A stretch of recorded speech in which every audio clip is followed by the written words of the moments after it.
New Zealand ಮತ್ತು India team ಇದೆ. ನಾವು ಇಂಡಿಯಾ ಗೆಲ್ತೇವಂತೂ ಸಾಯಿಬಾಬಾ ಗುಡಿಯಲ್ಲಿ ನಾವು ಇದು ಪೂಜೆ ಮಾಡಿಸೇವಿ. ವಿಶೇಷವಾದ ಆಲ್ ದ ಬೆಸ್ಟ್ ಇಂಡಿಯಾ. ಹಾಂ ಗೆದ್ದೇ ಗೆಲ್ತಾರೆ. ಇವತ್ತು ಇಂಡಿಯಾ ಮ್ಯಾಚ್ ಐತಿ. ಇವತ್ತು ಗೆದ್ದೇ ಗೆಲ್ತೈತಿ. ನಾವು ಇದು ಸಾಯಿಬಾಬಾ ಗುಡಿ ಮುಂದೆ ಪೂಜೆ ಮಾಡೇವಿ. All the best India. ಹಾಂ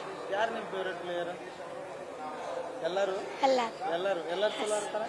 ಚಲೋ ಚಲೋ ಮಾಡ್ತೀವಿ.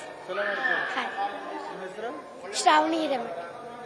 ಇವತ್ತಿನ ದಿನ ನಮ್ದು ಇಂಡಿಯಾ ಮ್ಯಾಚ್ ನಡೆಯತೈತಿ ವಿಶ್ವಕಪ್ 2020ದ.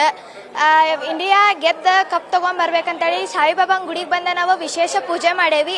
ಅದೆಲ್ಲ ಅಭಿಷೇಕ ಎಲ್ಲ ಮಾಡ್ಸೇವಿ. ನಮ್ಮ ಇಂಡಿಯಾ ಗೆಲ್ತೈತೆ ಅನ್ನೋ ನಂಬಿಕೆ ಐತಿ. All the best India. Bumrah ಆಡ್ತಾರೆ. ಹಾಂ ಹಾಂ ಸಿಂಧು. ಇಂದು ಇಂಡಿಯಾ ಮತ್ತು ನ್ಯೂಜಿಲ್ಯಾಂಡ್ ಮ್ಯಾಚ್ ನಡೆದೈತಿ. ಅಲ್ಲಿ ನಮ್ಮ ಇಂಡಿಯಾ ಗೆಲ್ತೈತಂತ ನಮಗೆ ಭರವಸೆ ಐತಿ. ಇಂಡಿಯಾ ಕಪ್ ನಮ್ಮ 2020 ವಿಶ್ವಕಪ್ ತರ್ತೈತಂತ ನಮಗೆ ಐತಿ. All the best India.